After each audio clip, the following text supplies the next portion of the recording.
Assalamualaikum teman-teman semua, balik lagi sama Akmal di sini. Jadi di video kali ini tuh aku udah ada di rumah guru aku guys sebenarnya. Nah di sini tuh tempat gua ternakin cupang. Nah jadi guru aku ini dulunya tuh kan guru les aku ya. Di sini udah ada Kak Alif nih guys, sini guys. Oke, Kak Alif nih. Jadi Kak Alif nih guru les aku waktu SMA, guru matematika dan aku benar-benar hampir setiap hari sih kayak dulu. Iya. Les terus. Kayak les terus gitu setiap hari gitu. Kayak Kak tambahan pokoknya kayak gitu deh. Dan sekarang aku baru tahu kalau misalnya Kak Alif ini sekarang lagi jualan cupang guys dan nernakin sendiri ya kak? Nernakin sendiri. Kakak tuh apa kan nama Instagramnya kak? Kalau mau beli cupang Bisma Alif. Bisma Alif itu teman-teman bisa pesen cupang-cupang yang insya Allah sih berkualitas banget guys. Dan di sini tuh dengan harga yang menurut aku tuh udah worth it banget gitu buat cupang yang sebagus itu gitu kalau menurut aku ya. Jadi teman-teman kalau misalnya mau beli bisa di Instagramnya Kak Alif nih. Ya, kayak gitu ya guys. Langsung saja. Nah gitu guys. Jadi kan aku kan emang pengen buat project guys. Dimana di sini tuh aku pengen ngernakin cupang terus dibuat kayak suatu akuarium tuh ya. Isinya tuh cupang yang barengan gitu semuanya. Nah itu kan nggak bisa dibuat kalau misalnya kita beli cupang dari luar ya kayak bener ya. Iya. Harus satu lubukan. Nanti berantem dia ya. Pasti berantem. Jadi harus satu lubukan. Tapi kalau satu lubukan tuh udah pasti aman gitu. Kayak gitu ya guys ya. Nah di sini aku bukan hanya berguru tentang matematika nih ya. Jadi bergurunya tentang cupang nih. Oke deh ya kak, jadi di sini mungkin aku sebelumnya mau review dulu nih kak. Ya. Di sini tuh kayak ada ikan cupang apa aja, terus kayak ini dari ini juga aku udah lihat di sini cupang aneh banget ini. Oh iya. Ekornya kok warnanya biru gitu, depannya warnanya putih. Iya. Itu apa tuh kak jenisnya? Itu half moon fancy. Fancy. Iya. Kalau fancy itu emang gitu. Emang gitu. Jadi dua warnanya putih sama biru atau yellow gitu. Itu biasanya kayak gitu. Tapi itu bagus banget sih. Iya ngomong kayak aneh gitu loh. Depannya kayak cello. Itu masih mutasi soalnya. Oh. Ya, dia masih mutasi. Itu jadi udah berapa bulan kak? Itu 3 bulanan lah. 3 bulanan. Iya. 3 bulan udah segede gitu mah kita 4 bulan kagak gede-gede. Ngasih makannya apa kali ya? Di sini juga udah ada lavender ya kak? Ini pokoknya mah ini tuh yang saya tidak jual ya karena ini koleksi pribadi. Ini tuh semuanya ada jenisnya beda-beda. Yang itu tadi half moon Dumboir. lavender dumboir. Terus yang ini lavender juga, tapi warnanya strong. Ini warnanya purple. Yang ini double tail. Tapi itu masih kecil lah. Saya proyekan itu tuh. Itu half moon kak? Half moon tapi double tail. Dia 2 ekornya. Itu masih bisa ngembang kali ya nantinya? Masih bisa panjang dan seterusnya. Ini yang sebelahnya multicolor, Nemo multicolor, tapi di sini lebih ke oranye tuh orange sunkiss, jadi jarang banget ada orange sunkiss. Terus yang itu giant. Oh ini masih kecil. Masih kecil itu. Oh. Ukurannya baru 4 lah, 4,5 lah. Giant tuh bisa sampai 6 cm ya kak? Iya. Kayak ikan sepatnya. Iya, bisa sampai setanganan. Setangan ya bener ya? Kayak ikan sepat dia. Wah ini apa nih? Kalau itu dumboir, plakat dumboir, tapi warnanya unicorn. Oh warnanya unicorn. Jadi kalau dipakai lampu gitu ya, di depan itu dia warnanya merah, kalau di atas dia warnanya hijau. Kayak gitu ya. Di belakang ada apa tuh kak? Ada tuh banyak. Waduh, ada ternakannya guys di belakang guys. Kita berburu nih guys. Iya. Lihat nih ya di sini tuh udah banyak banget tuh. Asli sih parah sih. Emang kalau peternak tuh pasti banyak gini sih guys. Ini tuh masih cenderung sedikit sih kayak bilangnya kayak. Iya, ini udah pada kejual soalnya. Ya udah deh guys ya. Jadi di sini juga udah banyak nih ya ikan-ikannya dan kita bakal nanya langsung nih, berburu langsung. Gimana cara nernakin cupang sebanyak ini multicolor semua kak, kalau yang kakak ternakin? Bukan ya, ini teh ada yang half moon.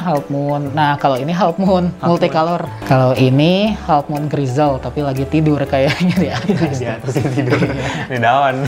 Kalau ini half moon multicolor juga. Nah ini susah banget yang kayak gini, karena dia tuh harus bapaknya atau enggak ibunya multicolornya harus kuat. Kalau enggak kuat mah nggak akan gitu. Nantinya bakal beskal lagi. Tapi aku teh pernah dengar kalau misalnya gen-gen gitu teh lebih cenderung di bawah betina, itu bener nggak sih kak? Iya sih. Bener ya? Jadi kalau misalnya betina tuh sebenarnya harusnya itu lebih mahal di pasaran karena harusnya bawa gennya tuh bagus-bagus kan ya? Iya, harusnya gitu ya. Tapi di sini kalau menurut saya pribadi, anakan tuh gimana keduanya menurut saya mah. Karena kenapa? Kalau misalkan bapaknya juga jelek genetiknya, ya nanti hasilnya nggak akan bagus. Sebenarnya sih aku tuh mau nanya nih kayak apa? Sebenarnya tuh dari kemarin tuh kalau misalnya teman-teman lihat di video kakak aku ya, aku tuh pernah ternakin cupang di situ. Nah itu cuman jadi satu kecil banget dan itu udah 4 bulan sampai sekarang masih kecil. Bener gak bang? Udah 6 bulan kan? 6 bulan kali ya, udah nambah lagi kayaknya dia. Aduh, Bang Haji aja di Bandung udah 5 bulan. itu kalau aku tuh waktu itu 2 bulan sebelum Mang Haji datang, 7 bulan berarti. 7 bulan masih segede gitu. Itu segede ketukupret guys, bener-bener kecil banget tuh, bener-bener segede gini nih guys. Kalau misalnya yang mau ngeliat dilubukan, segede gini, lebih gede dikit dah. Itu tuh bener tuh, segede gitu banget emang ya. Itu berapa tuh Kak di sini umurnya? Oh ini baru 2 bulan itu, yang itu segede iya. gitu Bang. Kita udah berapa bulan Bang? Itu tuh menetasnya dari bulan Januari, berarti kan 2 bulan ya. Januari akhir zaman 28 Januari itu. Iya bener tuh guys. Itu udah 2 bulan lebih dikit lah. Udah segede gitu. Nah kita gimana? aduh ngeraken bisa aduh. Pokoknya di sini kita bakal berguru ya guys ya. Dan di sini tuh mungkin dari awal nih Kak, basic nih. Kalau misalnya mau nernak cupang tuh apa yang harus dipersiapkan nih Kak? Sebenarnya kalau misalkan mau nernak biasa ya, bukan dalam artian kita mau ngejual lagi, bukan dalam artian kita mau memperbanyak yang bagusnya gitu ya. Sebenarnya gampang saja, beli aja gitu ya. Kalau di pasar ikan 30.000 gitu kan, female sama male gitu kan. Yang harus diperhatikan tuh cuma 3 menurut saya mah. Yang pertama ya harus ada ikannya gitu ya, si male sama female-nya gitu. Yang kedua airnya. Air dilubukan sama air ketika dijodohkan itu berbeda. Memang harus berbeda si perawatannya. Beda guys. Terus yang ketiga itu pakannya. Oh iya, pakannya itu harus disiapin. Kalau misalkan kamu mau nernakin itu pakannya harus kuat banget. Nah kalau di sini saya tentang pakan ada 2, biasanya 3 sih ya. Yang pertama Artemia, ini nih Artemia lagi diituin. Yang kedua tuh ini cacing sutra. Sama kutu air, tapi kutu airnya belum ternak ini teh. Berarti kutu air juga ini sendiri itu, nah kultur sendiri. Ya. Oh iya. Karena apa ya, kalau kutu air sebenarnya gimana musim? Kalau musim hujan biasanya kan solokan itu banjir. ke bawah banjir, jadi kutu airnya nggak ada. Bener guys, bener juga ya. Sekarang kutu air agak jarang, jadi saya fokusnya ke cacing sutra aja. Oke. Tadi berarti ada 3 menurut Alif nih ya, yang tadi aku dapat simpulin. Yang pertama ikan. Ya kita bahas dari ikannya dulu deh Kak. Ikan itu kalau menurut Kakak sarannya gimana tuh buat bagus ikan tuh kayak gimana? Sarannya kalau dari saya, ikan tuh bagus tuh ketika dia genetiknya bagus. Yang pertama genetik bagus. Genetik bagus gimana cara taunya gitu kan ya? Ya sebenarnya kalau misalkan orang awam ngelihat genetik bagusnya dari ikannya aja. Strong color kah gitu kan, kalau multicolor. Kalau misalnya mau half moon, ekornya lebar kah gitu kan, dan bagus itu. Atau enggak misalkan si bentuk badannya, itu bentuk badannya juga ngaruh. Itu yang pertama. Yang kedua, dari mana tahu genetik itu bagus atau tidak? Kita lihat sellernya. Iya, kalau misalkan sellernya dia fokusnya di multicolor, berarti insya Allah dia emang benar bagus genetiknya. Karena dia kan nge-breed sendiri mungkin dia, karena multicolornya bagus kelihatan gitu ya, dari hasil Instagramnya mungkin atau enggak hasil-hasilnya. Benar. Nah, female-nya juga seperti itulah kurang lebih. Nah, terus yang ketiga kurang lebih kalau misalkan mau ngebentuk ikan-ikan yang bagus itu adalah ikan-ikan yang mentalnya juga bagus. Mentalnya bagus. Jangan sampai nanti ketika beli tiba-tiba kuncup ya kan? Muyung nanti. Nah, muyung gitu kan ya. Nah, biasanya kalau misalkan muyung itu kalau saya mah didiamin dulu. Diamin aja sampai sehat baru bisa diberi. Biasanya kalau didiamin gitu berarti pakai treatmentnya apa tuh Kakak? Apakah dikasih yang obat biru atau dikasih kentapang aja atau gimana? Nah, kalau saya di sini supaya dia tidak stres ya, biasanya kalau misalkan beli saya langsung pakai obat biru plus ketapang, tapi udah diendapin nih kayak gini. Ini diendapin, ini obat biru 1 tetes segini ya. Ini teh 5 liter. Mungkin jangan terlalu tinggi lah airnya. Cukup setengahnya aja. Ini obat birunya tuh 1 tetes, terus udah itu pakai ketapang. Ini udah didiamin 1 hari. Iya gitu. Jadi harus diendapin dulu airnya tuh. Berarti kalau dari ikan tadi guys, dapat disimpulin yang pertama genetiknya kita cari, terus dari sellernya, terus dari kesehatan ikannya. 3 kan ya kayak berarti 3 poinnya. Itu guys yang paling penting ya kalau ngelihat jantan dan betinanya, dari genetiknya, kesehatannya, dan dari sellernya kalau misalnya kalian susah nyari genetiknya gitu ya. Nah, berarti di sini kita lanjut ke yang kedua nih, air nih Kak. Air tuh kan berarti kan harus diendapin nih Kak. Kalau misalnya mau ternak cupang ya. Nah, itu berarti ada kriteria airnya nggak sih? Mungkin dari gimana cara si airnya itu kita aplikasikan gitu. Misalnya kayak pH-nya lah, atau harus dicampurin sama ketapang atau obat biru kalau misalnya lagi mau nernakin nih Kak buat dilubukan. Itu gimana tuh? Jadi gini ya, biar lengkap ya. Jadi yang pertama tuh ketika dia pemijahan itu bedain sama lubukan. Jadi harus dibedain lah. Bebas mau besar atau kecil pokoknya beda wadah. Kalau misalkan yang lagi di breed itu harus menurut saya pribadi itu harus diendapin. Jadi endapinnya gimana Kak? Jadi kalau misalkan kebanyakan orang yang ada di Kota Bandung atau nggak di Indonesia itu kebanyakan air keran ya. Iya, betul. Nah, air keran tuh biasanya banyak kayak kaporit gitu ya. Betul, betul.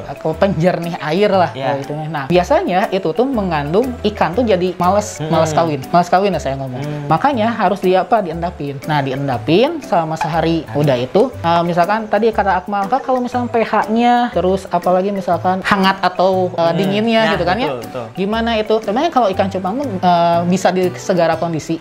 Mau itu dia panas gitu ya, mau itu asalkan jangan direbus gitu kan. Gitu. Oke, apa namanya itu dia harus hangat atau dingin ya tidak masalah, dia pasti kuat. Yang bermasalah itu adalah tadi pH. Nah, pH biar dia menstabilkan pH pakai ketapang. Daun ketapang tuh buat penstabil pH. Iya. Oh, iya. Kamu mau airnya apapun, kalau pakai ketapang, insya Allah ikannya tuh pada sehat. Oke. Nah, di rumah aku tuh Kak, airnya tuh air keran kan ya. Terus udah diendapin sehari, tapi airnya tuh jelek Kak. Jadi gampang berkerak. Iya. Mineralnya banyak guys di rumah aku. Itu menurut Kakak tetap bisa dipakai atau enggak tuh? Kalau menurut saya bisa. Bisa. Bisa itu. Guys. Bisa. Asalkan tadi ya kuat ketapangnya harus bagus gitu ya. Bukan ketapang yang ya katakanlah bening gitu kan, nantinya tuh hasilnya sama. Kalau bisa ini juga pakai garam. Kayak garam ikan. Garam ikan boleh, garam dapur juga sebenarnya tidak masalah. Nggak masalah. Nggak masalah, ada sama aja. Tapi takarannya jangan terlalu banyak. Biasanya saya pernah ketemu orang dia tuh nernakin tiba-tiba mati. Nah, Kak mati. Saya nanya emang gimana? Wah, ditelusuri lah permasalahannya. Ternyata dia garamnya sesendok. Dan menurut saya itu kan bukan ikan teri gitu kan ya. Jadi nantinya tuh dianya pusing gitu kan. Cupang asin guys. Jadi nanti mati gitu ya. Itu pernah kejadian. Jadi kalau misalkan mau juga pakai garam, tapi ya sewajarnya saja. Itu biasanya Kakak berapa tuh sejumput? Kalau saya mah pakai sendok ya, seperempat kurang lah, perempat ya kurang. Bisa pakai garam dapur Kakak? Nggak apa-apa, bisa. Nggak apa? Oh. Bisa. Pakai garam dapur aja bisa. Saya kan kalau garam ikan biasanya suka harus belinya di mana gitu kan ya, di toko akuarium gitu kan. Biar mudah ya garam dapur saja. Pasti ada kan di rumah. Betul. Oke guys, ini ada ilmu baru nih guys. Ternyata pakai garam dapur juga bisa, sama-sama NaCl sih. Kandungannya sama-sama NaCl, apa namanya, garam dapur. Tapi ya mungkin aku awalnya beda gitu mikirnya, tapi ternyata sama guys. Kata Kakak tetap bisa dipakai gitu loh. Walaupun mungkin kandungannya ada beda sedikit ya kayak, tapi pada intinya itu kan buat stabil ya, penstabil pH ya guys ya. Yang namanya garam dapur ya, reaksi kimia gitu untuk menstabilkan pH. Nah, makanya kan kalau misalnya pH-nya jelek lah atau tadi kayak gampang berkerak, mineralnya jelek, itu gampang terstabilkan dengan garam dapur sebenarnya sih guys ya. Kayak gitu. Nah, tapi aku bingung sih Kak sebenarnya Kak. Di rumah tuh kan ternakin cupang nih, airnya udah diendapin. Terus aku kan nggak berani pakai air keran karena kan jelek tuh ya. Jadi beli aja air apa ya namanya? Air isi ulang kan? Iya, galon. Air galon, air isi ulang buat ternakin tuh. Udah kayak gitu, aku simpen di paling atas Kak.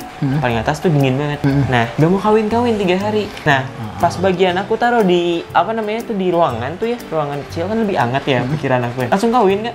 Itu gimana tuh menurut Kakak? Menurut saya juga iya, karena di sana berpengaruhnya mungkin panas dinginnya suhu tuh. Nah, tapi saya mah rekomendasikannya gini, lihat di sini kalau misalkan saya ini lagi diternakin, ini bawahnya tuh nggak langsung kena lantai. Kenapa? Karena dia kalau kena dingin ya kayak tadi mungkin stres kah dan seterusnya. Nah, di sini juga ada yang lagi diternakin, ini juga kan di sini gitu, di atas gitu, bukan di bawah gitu. Nah, gitu. Jadi ya harus lihat dulu tempatnya juga gitu. Dan ini kebanyakan yang dilubukan juga semuanya semua sama saya pakai styrofoam bawahnya. Iya ya, pakai alas dulu ya biar tidak langsung gitu. Iya. Kalau panas dingin mah sebenarnya mah gimana itunya ya, ikannya si stres atau tidaknya perilaku ikannya. Tapi menurut saya yang lebih penting tuh adalah tadi airnya. Sebenarnya mungkin dari semuanya ya, selain pakan tuh sebenarnya air tuh paling penting karena mereka ya sama kayak kita ngehirup oksigen ya. Oksigennya harus jernih gitu loh, harus benar-benar bersih. Kalau misalnya kita ngehirup di atas cerobong asap buat pabrik kan nggak enak gitu guys. Kalau jelek gitu.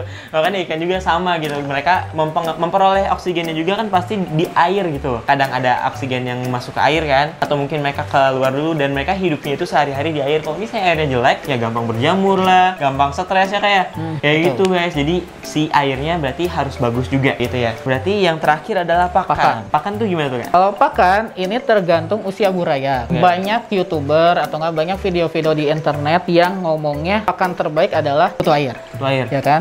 Pakan terbaik bagi multicolor, bagi semuanya lah kutu air. Menurut saya pribadi nih, menurut saya itu kurang tepat, bukan salah, tapi tapi kurang tepat. Yang pertama gini, kamu mau fokusnya di mana? Kalau misalkan kamu mau fokusnya di size, jadi artinya dia kenapa sih kecil banget ikan tuh pengen gede, itu kamu kasih makannya cacing sutra. Dari mulai kecil juga tidak masalah, dari mulai burayak juga. Tapi jangan burayak yang 4 hari ya. Kalau misalkan 1 hari sampai dengan 4 hari kan dia masih punya cadangan makanan. Jadi dia tidak masalah. Dari 4 sampai dengan 2 minggu, itu saya tidak rekomendasikan putu air. Karena gede banget ya kan bagi dia yang kecil-kecil gitu. Dia gede banget. Nah, makanya saya rekomendasikannya Artemia. Nah, itulah kesusahan biasanya orang-orang tuh pada mikirnya, saya ternak cupang, gampang ya cuma gitu-gitu aja. Tiba-tiba menghilang si burayaknya. Hilang aja kan ya? Iya. Nah, itu biasanya karena yang pertama airnya mungkin bisa ya atau enggak pakannya. Dia bukan nggak mau makan putu air. Nah, emang nggak bisa murutnya gitu kan. Bener. Nah, gitu. Ya bener juga ya. Kalau misalnya kita nih ya, kalau misalnya makan ayam aja itu kan nggak langsung, misalnya yang ayam gede gitu ya, nggak langsung dimakan langsung kan, kita potong dulu. Nah, ikan nggak bisa potong. Jadi ya udah gitu, nggak bisa makan. Tapi bukannya Artemia tuh lebih gede ya kayak ukurannya? Berarti Artemia yang baby banget ya, masih baru netes dari ya? telur. Dari telur. Kita harus nernakin dari telur. Kultur sendirilah. Berarti Artemianya harus kultur guys. Nggak bisa dari beli yang udah gede gitu ya. Enggak. Berarti harus yang bener-bener dari telur kita beli, diternakin. Berarti tuh kayak gitu tuh guys. Itu Artemia kan ya kayak? Ini Artemia pakai aerator. Kenapa? Karena kalau misalkan tidak pakai aerator nggak akan menetas. Iya betul. Dan lagi kalau misalkan saya rekomendasikan kultur sendiri. Kenapa? Karena modalnya cuma 30.000 doang. Aerator doang. Serius. Nah, saya pernah nih bolak-balik gitu ya, pas awal banget main cupang, bolak-balik ke toko akuarium demi beli Artemia, dan itu belum ongkos kita kesananya, belum apalagi Artemianya cuma 5.000 tuh dikit banget. Kalau di kultur itu bisa ya cuma sekali belilah aerator doang gitu. Nah, kulturnya juga gampang. Kulturnya gampang. Cuman cangkangnya, ngangkatnya gimana tuh cangkangnya? Biasanya kalau saya mah pakai pipet. Kan banyak ya di satu. Iya. Karena tapi kalau misalkan udah jadi banyak, udah jadi 1 hari 1 kali 24 jam, itu banyak pisan yang dipipet tuh. Jadi mungkin satu lubukan bisa 3 kali doang. 3 kali pipet doang tuh, 2 3 udah. Karena banyak pisan Artemianya. Banyak banget gitu. Berarti kalau cangkangnya mah kakak nggak pisahin ya? Jadi langsung ambil aja Artemianya? Iya, atau bisa gini, ketika udah diambil, dikasih pakan, udah itu bakal ada yang ngambang. Ngambang itu cangkang-cangkangnya, yaitu pakai serokan sendiri atau nggak pakai sendok sendiri, itu bisa. Lebih tidak mengeluarkan biaya menurut saya. Betul. Daripada beli alat di banyak ya di e-komersial yang kayak gitu. Sederhana, lebih murah, lebih hemat, dan lebih untung lah buat kita gitu ya kayak. Berarti Artemia lebih disaranin buat makan awal ya kayak? Iya, makan awal di 4 sampai 2 mingguan. Oke, kesananya pakai cacing. Kesananya boleh putu air, boleh cacing. Tapi kalau saya sendiri di usia 2 minggu ke atas, 1 bulan lah, 1 bulan ke atas itu harus cacing. Biar apa? Logikanya gini, biar ikannya gede dulu. Warna mah bisa dipakai ketapang. Gitu kan? Warna mah keluarnya pakai ketapang. Jadi biar gede dulu dia pakai cacing sutra. Cacing darah bisa nggak? Bisa. Tapi kalau cacing darah biasanya nantinya dia tuh bentuknya agak-agak kurang enak lah. Aku tuh lebih sering dengar pakai cacing darah dipotong-potong gitu kak. Bisa. Dicincang, katanya. Cuman baru tahu nih kalau misalnya itu bisa mengubah bentuk ya? Bentuk. Kurang bagus ya? Tapi sih kalau misalkan seandainya kan kalau saya mah pribadi bentuk yang bagusnya gimana? Bentuk yang kayak peluru gitu ya. Ada juga yang suka kayak gendut gitu kan bentuknya. Nah itu bebas, terserah sebenarnya mah gitu ya. Dikasih makan apapun, yang penting mah kita bertanggung jawab lah istilahnya mah. Kita udah nernakin, masa nggak dikasih makan? Iya, kayak gitu guys. Jadi mungkin dari pakannya kayak gitu. Nah, mungkin sekarang lagi ke cara-caranya nih kak peternakan. Jadi kan dari awal nih ya, kita kan tadi udah ngomongin ikan dan lain-lain. Berarti si ikannya ini kan harus digabung tuh. Itu gimana tuh kak cara biar mereka bergabung? Terus tadi juga lubukannya nanti dipindahinnya gimana? Itu kan berarti kan tata cara peternakannya. Itu gimana tuh kak? Nah menurut saya, jadi di sini ada sebenarnya. Jadi kalau misalkan saya pakai wadah segini buat ngebreed, ini wadahnya ya 20 sentian gitu ya. Terus ini 15 sentian. Pokoknya mah airnya juga nggak boleh banyak banget. Jadi seginilah kedua. Atau enggak kalau misalnya di tangan mah ini sampai buku kedua atau buku ketiga gitu ya. Udah itu ketika air udah dimasukin, pakai garam dikit, oke. Airnya pakai ketapang nggak kak? Nggak usah juga nggak apa-apa. Nggak usah juga nggak apa-apa guys. Nggak usah juga nggak apa-apa. Oke. Terus udah itu itu masukin jantannya terlebih dahulu. Sekitar 15 menit jantannya udah adaptasi dengan si wadah ini, terus dia masukin betinanya. Tapi betinanya juga harus pakai wadah kayak gini. Jadi gelas plastik yang dibolongin. Ya, nanti kan dia bakal terapung gini. Nah, ini si betinanya, ini jantannya. Di atasnya boleh kasih katapang, tapi kalau saya rekomendasikannya pakai plastik biasa aja. Plastik biasa? Yang digunting. Gitu ya, yang digunting dikit aja lah supaya buat busanya di sini. Nah, terus udah itu diamin selama 2 hari. Kalau saya 2 hari. Kalau misalkan tidak berbusa, berarti udah angkat dua-duanya gagal. Gagal guys, 2 hari gagal, ya? 2 hari. Ya. Tapi kalau misalkan seandainya berbusa banyak atau nggak berbusa lah minimal gitu ya, angkat si wadah ini. Nah, ini diamin lagi. Boleh 1 hari, boleh 2 hari, pasti dia kawin. Pasti. Gitu. Kalau misalkan nggak kawin gimana? Kalau nggak kawin biasanya nih si female-nya belum ada telurnya. Gitu. Tapi kalau misalkan saya, insya Allah sih kalau misalkan udah tahu ya female-nya endut gitu ya, ada telurnya gitu, pasti itu 100%. Udah pasti ya. Nah, itu berarti nggak perlu pakai tanaman air ya kayak kalau tanaman air biasanya pas dilubukan. Pas dilubukan. Jadi pas lagi kawin mah nggak perlu pakai hidila atau apu-apu. Ya kayak eceng gondok yang kayak gitulah ya. Ya, itu nggak usah sih kalau di pas breeding mah. Tapi kalau misalkan udah itu kan tadi kata saya menetas. Misalkan 2 kali 24 jam, insya Allah menetas.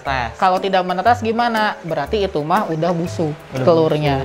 Harus ganti lagi. Nah, kalau misalkan udah menetas, biasanya 1 hari nggak akan kelihatan. 1 hari nggak akan kelihatan. 2 hari nggak akan kelihatan. Pas hari keempat, si anak-anaknya udah mulai mencar. Iya, udah mulai berenang dia. Iya kan, berenang. Nah, udah itu gimana caranya? Kalau saya pribadi, dari hari pertama menetas aja, female-nya angkat. Jadi yang ngejaga dia burayak itu adalah si jantan. Dijaga sama jantan sampai berapa? Kalau saya sampai 2 minggu.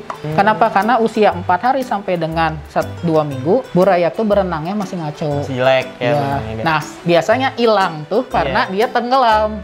Gitu kan, nggak bisa naik lagi ngambil udara. Nah, kenapa ada jantan di sana? Biar jantannya ketika dia jatuh ke bawah diambil, dimakan terus dilepasin lagi ke atas. Ini juga ada contoh jantan yang bagus. Jadi dia walaupun burayaknya udah bisa berenang, istilahnya ini udah 1 minggu, tapi dia masih tetap ada busanya di sini. Kenapa? Karena bagi si jantannya mungkin penting gitu, bisi burayaknya jatuh, terus dia langsung ke sini. Tuh lagi dia emang kalau yang bagus nih, genetik yang bagus, ketika ada orang lain atau nggak serang pun dia langsung ngajak berantem dia tuh. Kejar. Ngejagain banget sih. Berarti itu ciri-ciri jantan bagus juga tuh guys. Oke, berarti Kak, kalau kan burayak tuh masih kecil-kecil banget tuh ya. Kalau misalnya masih 1 hari, itu kan harus ngangkat betina. Itu gimana tuh Kakak ngangkatnya? Kalau ngangkatnya pakai serokan ya. Sebenarnya pakai tangan juga tidak masalah sih gitu ya. Tapi usahakan pakai serokan lah supaya dianya tidak stres kan. Nanti juga kita bisa nge-breed lagi dia. Nah, angkat betinanya, simpen jantannya, diamin aja sampai 2 minggu. Nah, kapan kita pindahin dari tempat breeding ke ini lubukan yang kayak gini? Itu pada 4 hari. 4 hari itu udah harus dipindahin ke tempat yang lebih luas lah. Bukan orang-orang biasanya ngomongnya lubukan tuh gimana? Lubukan tuh kayak kolam gede gitu kan?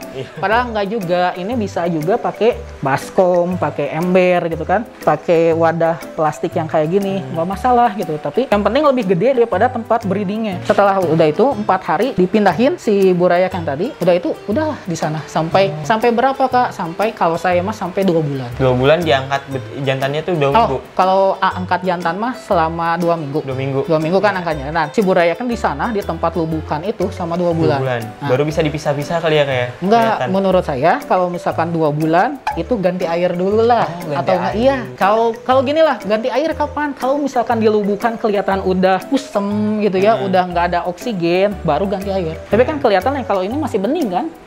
Masih kelihatan lah masih bening gitu. Nah, itu nggak usah ganti air gitu. Nah, kalau misalkan udah kelihatan wah kacau gitu, kusam itu ganti. Gantinya kan gimana? Juga ya kayak. Iya, gantinya gimana? Pakai serokan aja. Pakai serokan? Ya. Maksudnya gimana? Jadi diserok aja satu-satu gitu. Enggak satu-satu ya kalau serokannya gede mah gitu. Oh, maksudnya jadi cupangnya diambil. Terus dipindahin ke yang lain. Makanya di sini saya kalau misalkan ternak mah harus ada 1 cadangan. Iya, benar ya, benar gitu. juga ya. Yang itu berarti harus dari jaga-jaga menurutnya kayak buat diendapin dulu gitu ya. Nah, itu. Mungkin harus nyiapin 1 baskom lagi yang kosong lah guys. Buat istilahnya mah persiapan mereka pindah ataupun ya buat endapin lah gitu ya. Berarti kalau misalnya udah bisa dipisah itu menurut kakak udah usia berapa? Usia yang bagus tuh usia 4 bulan. 4 bulan? Iya, karena kan sebenarnya banyak juga yang ngomong 2,5 bulan udah keluar warna, udah gede dan seterusnya. Itu tuh ada dua makna menurut saya pribadi. Yang pertama tuh apakah si sellernya bohong atau emang bener genetiknya bagus. Karena saya terbukti kalau genetiknya bagus itu gede. Gedenya cepat? Gedenya cepat. Ikannya gedenya cepat sama warnanya keluar cepat kalau genetiknya bagus. Tapi ada juga yang seller yang ngomong ini 4 bulan loh, padahal udah 6 bulan atau udah 8 bulan. Itu banyak yang kayak gitu. Kalau buat usia cupang yang udah siap breeding sebenarnya 6 bulan sih ya? 6 bulan ke atas kan ya? 6 bulan ke atas. Berarti 4 bulan setengah mah belum kalau bisa gitu ya? Female bisa 4 bulan. Oh, female 4 Female bulan 4 bulan bisa. Kalau misalkan male itu di atas 6 bulan rekomendasinya. Tapi kalau misalkan 5 bulan bisa nggak? Bisa. Oh iya, berarti ya male di sini lebih dia tuh lebih ngejaga gitu, lebih capek kerjanya sih ya, ya kayak. Kalau betina tuh harus diangkatin, justru kalau misalnya ini dimakan-makanin nggak sih? Dimakanin subur rayaknya. Yang tadi 1 hari tuh diangkat, karena kalau enggak tuh dimakan-makanin. Kalau jantan tuh justru ngejagain banget, jadi dia capek dan mungkin harus udah sempurna lah istilahnya mah buat dianya, buat bisa ngejaga anak-anaknya, makanya lebih tinggi usianya. Kalau misalnya udah siap jual sih berarti udah sekitaran 4 bulan mungkin 4 bulan. Ya, 4 bulan. 4 bulan harus disortir. Ya. Dan mungkin kalau misalnya mau lebih bagus lagi sih ditaruh daun ketapang ya, kayak yang pekat ya? Pekat. Daun ketapang pekat buat ngebantu si mutasinya gitu. Ya, ini ada ya contohnya kalau misalkan mau lihat. Ini sama saya di wadah kecil aja sih sebenarnya. Sama gini doang tuh, ini dia udah selo. Dia umurnya baru 2 bulan, dia udah selo. Ini bagus. Maksudnya dia 2 bulan udah gini tuh udah bagus. Nah, makanya dipisahin kalau udah kayak gini. Kalau misalkan belum selo, artinya masih best girl gitu ya, bester, itu biasanya jangan dipisahin. Terus misalkan ada juga orang-orang yang saya mah maunya di akuariumin, satu akuarium bisa nggak? Bisa. Terus berantem nggak dianya? Ya pasti berantem mah, ya kan? Toh di masyarakat juga pasti ada berantem mah gitu kan. Kalau ini pasti berantem, tapi kemungkinannya dikit. Berantem tapi nggak cuma sampai parah main mungkin ya gitu. Dia main-main doang. Bener. Dia tinggal ya udah dilubukan aja sampai gede banget, pindahin ke akuarium misalkan bareng-bareng bisa. Kesimpulannya kayak gitu ya guys ya. Tadi udah dijelasin semua dengan caranya dari awal sampai akhir ya kayak. Itu udah mantep banget sih, dan ini juga udah terbukti nih guys. Jadi kalau misalnya kalian bilang teorinya salah, ya ini teorinya Kak Alif gitu. Bisa bener bisa salah, tapi udah ada bukti. Jadi mungkin nanti besok di next konten aku pengen cobain juga nih ya tips-tips, semua tips dari Kak Alif nih aku bakal cobain buat diternakin di rumah. Dan aku tuh bener ya guys ya, cita-cita tuh pengen punya akuarium gede ya. Terusnya tuh anak cupang tuh ya, bukan anak sih, udah gede lah ya, cupang warna-warni gitu. Tapi itu kan nggak mungkin tuh kita beli satu-satu gitu, harus satu lubukan gitu. Ya udah deh guys ya, mungkin segitu aja nih ya guys video dari aku ya. Kalau misalnya teman-teman suka sama konten kayak gini, bisa di like, komen, dan subscribe. Kalau misalnya teman-teman ada saran ide konten, bisa tulis di kolom komentar. Nah, kalau misalnya teman-teman pengen beli cupang, sekali lagi bisa beli di guru aku nih guys, di Instagramnya @bismaalif ya. Kayak gitu ya guys ya. Sekian aja konten dari aku pamit dulu. Assalamualaikum semuanya.